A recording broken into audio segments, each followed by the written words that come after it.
Light FM. I'm torn. Natalie Hambruglia there. 8:42 now. It's 18 before 9.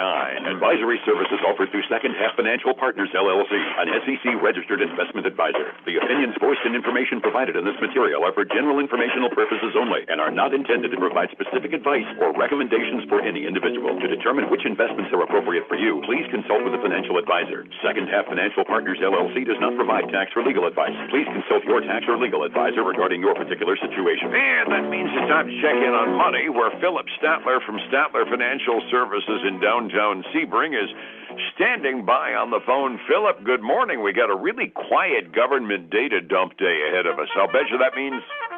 Don't ask me what that is. There.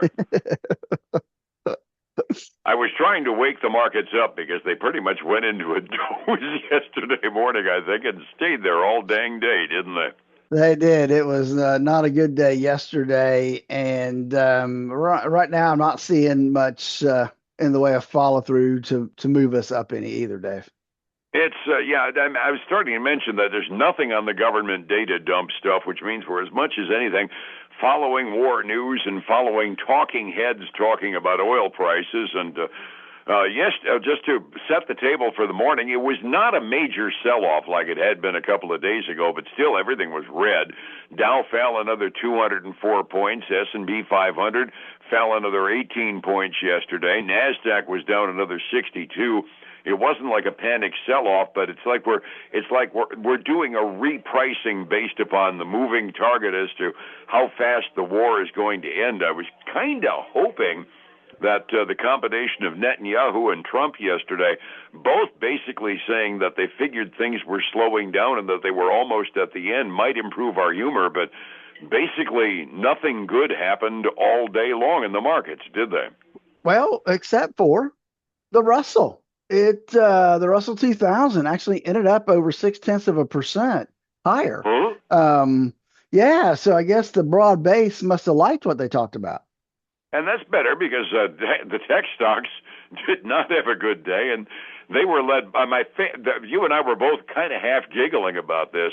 High-tech glamour company stock, Supermicro, is absolutely tanking this morning after the feds found out that their employees, and I gather you found out it was some of the executive suite people too, were smuggling NVIDIA chips over into mainland China. Now, I don't know whether that actually qualifies as treason, but economically it certainly is. Wouldn't you agree? Yeah, it's not good. I mean, and let's be clear, Supermicro Computer was not specifically named or charged in this process. However, the co-founder was, and one of the executives, and then another manager, and a third was a contractor. So it was not pretty. It's really got Supermicro getting beat up this morning by association. They're down almost 25% this morning.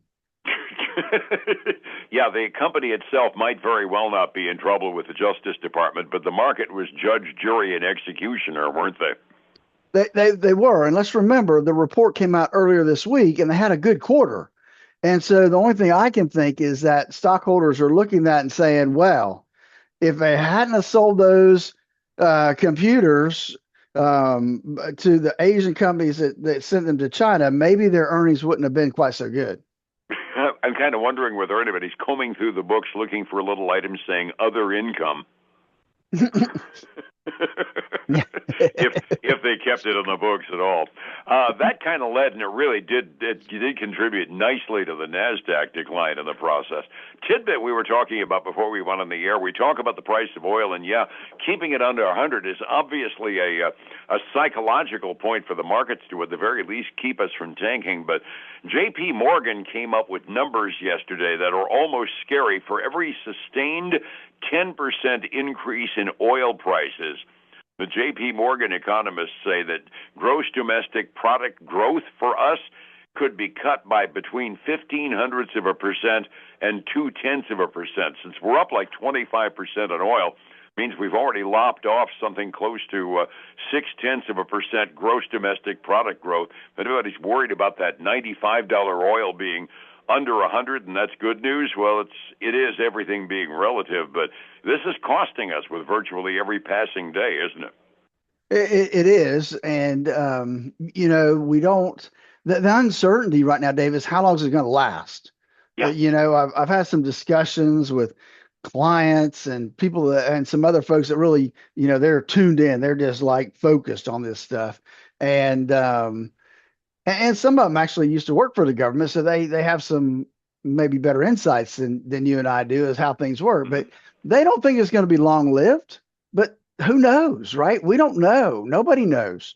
The only thing I do know, again, like I said yesterday, is that if Trump wants to have any chance of holding on to his little majority in the Senate, and the what he has in Congress now, something's got to change before election time. Yeah, we got to hit sunshine somewhere in there. I think you and I, and evidently your clients, agree on that front. That being in an unpopular war, or one that there's a widespread doubt as to the necessity of it. That's a decent way to put it. That borders on shooting oneself in the foot during the midterm elections, because anybody that's on his side of the fence is in jeopardy simply on the grounds they're losing 5 to 7 points in the election just for the controversy surrounding the war itself. So President Trump has a really strong incentive to do something. And yeah, so far the intense air war side of it looks like we've made the dent we needed to make. Now the question is, what's the end game at the end of it? And nobody's really talking clearly about that. No, they're not. And so, we'll have to just wait and see. And that's the hard part right now. Absolutely. Other tidbits out this morning, something out of Jay Powell's press conference the other day that I got kind of a bang out of. In his press conference, he said his intentions were to stay on as Fed chair until the Senate confirms his replacement. You put that together with the fact that the Justice Department is going to try to appeal those rulings that threw a lot of the Fed investigations out the window. They're going to try to keep those investigations alive. There's a couple of senators who will not vote for his successor until they close those investigations. Jay Powell could be Fed chair for life here. That could be interesting, right? Now, that's kind of interesting. Of course, the Trump administration is doing everything they can, short of the National Guard, to get him out. You've got another Mexican standoff on your hand at the Federal Reserve chair, because until the investigation into the Fed ends, there's at least one Republican senator, and they can't spare any votes, who will not even allow it to come to a vote. And there's a couple of others who are saying we're not going to vote for a successor until the investigation is dropped. Jay Powell may have more job security than he realizes. Well, yeah, it will be interesting in the days to come. Yeah, just adds more uncertainty to things as they go. Mentioned at the outset, there's not a lot of government data coming out today. Those are tidbits from my list. You were watching the reports that came out. FedEx, we talk about an energy-dependent stock. They've got to be the poster child of that. How did they do last quarter, and what do they think about what's ahead? They really had a good quarter, Dave. They beat earnings by over $1 a share. I mean, like way over $1 a share, $5.25 a share. Revenue was ahead of expectations by about $500 million. And then they also hiked their fiscal year guidance for earnings. So you got to like it.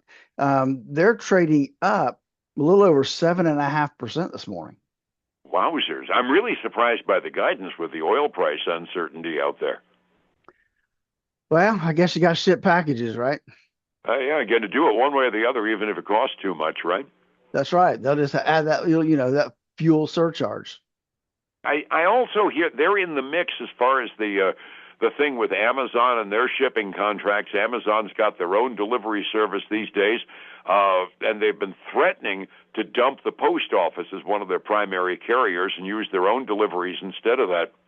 I kind of wonder if the expectation is that FedEx will be a beneficiary of that.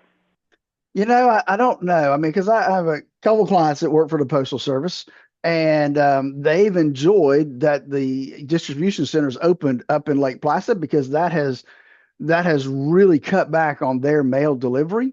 But let's face it, they're going to use the most inexpensive way to deliver that they can get it there when it needs to be there. And FedEx and UPS aren't it. You're absolutely true. Don't know which direction it's going to go, but at least across the country, the UPS and FedEx route appears to be their favorite at the moment. But the last mile delivery, that distribution center, I see Amazon trucks now delivering to my place instead of the traditional method all the time. Yep, all over the place. So. Other indications you might have this morning? I found an interesting one. I've never followed this company, but it just caught me by surprise, I guess. Planet Labs. It's interesting. They're a satellite imagery company.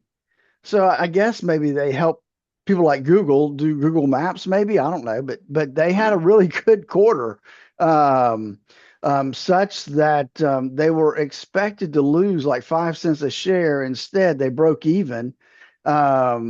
And they raised their guidance going up. And so they were trading as much as up 15%. Let's see where they are right now.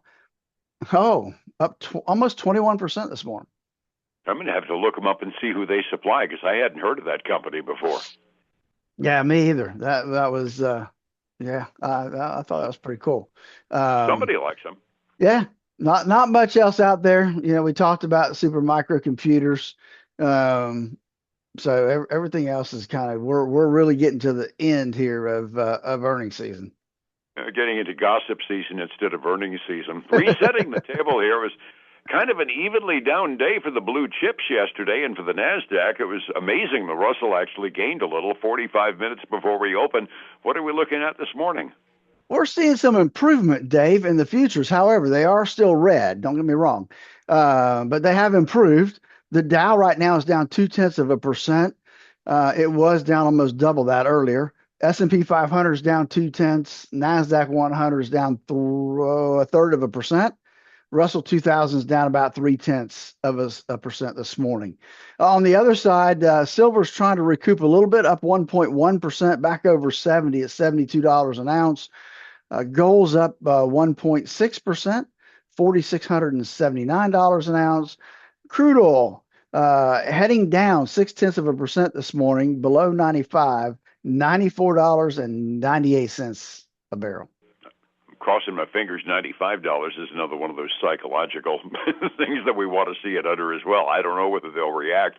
Looking across the ponds, the Asian Rim pretty much had some selective bloodbaths yesterday. The Japanese markets were down by over 3%. Mainland Chinese markets were off on average over 1% as well.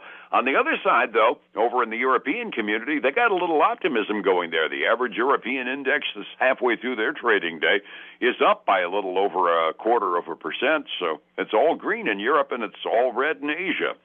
45 minutes before we open, things are kind of a mixed bag all over, it sounds like. And that means my retirement plans are getting more confusing with every passing day. How do I find you to get a plan for my retirement? Dave, I'd love to spend 30 minutes on the phone with folks to make sure that they are on the right path to the retirement they dreamed of. To do that, all they have to do is give us a call at 863-382-0037 to schedule that time. And then join us this weekend for the Statler Financial Radio Show, 6 a.m. and noon on Saturday, 10 a.m. Sunday morning on Highlands News Talk, 7:30 a.m., 95.3 FM. And online at newstalk730am.com. You have a marvelous race weekend, my friend, and we'll talk next week, all right? All right, buddy. Take care. Thank you. It's 105.7 Light FM and Statler Financial Services. Philip Statler. Hey, folks, have a great weekend. I look forward to speaking to you again next week. Tune in on Tuesday. I'll see you then. Bye now.